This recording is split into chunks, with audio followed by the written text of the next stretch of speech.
ഓണം കഴിഞ്ഞു, പക്ഷേ ഓണാഘോഷവും ഓണാവേശവും ഇതുവരെ അവസാനിച്ചിട്ടില്ല നമ്മുടെ മഹാനഗരങ്ങളിൽ എന്നതാണ് ഒരു രസകരമായ കാര്യം. അത്തരത്തിലൊരു ഓണക്കാഴ്ചയിലേക്ക് ഞാൻ കൂട്ടുകയാണ് നിങ്ങളെ.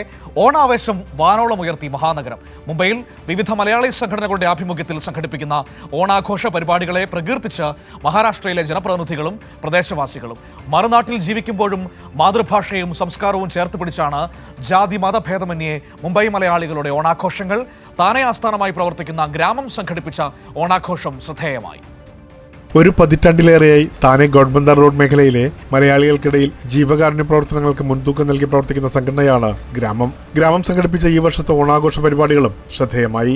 വിപുലമായ പരിപാടികളോടുകൂടിയാണ് ആഘോഷ പരിപാടികൾ ചിട്ടപ്പെടുത്തിയത്. സാമൂഹ്യ സാംസ്കാരിക രാഷ്ട്രീയ രംഗത്തെ പ്രമുഖർ ചടങ്ങിൽ പങ്കെടുത്തു. വാദ്യഘോഷവും മാവേലി വരവേൽപ്പുമായി ഗൃഹാതുരത പകർന്നു നടന്ന ആഘോഷ പരിപാടികൾ അതിഥികളായെത്തിയ ഇതര ഭാഷക്കാർക്കും നൂതനാനുഭവമായി.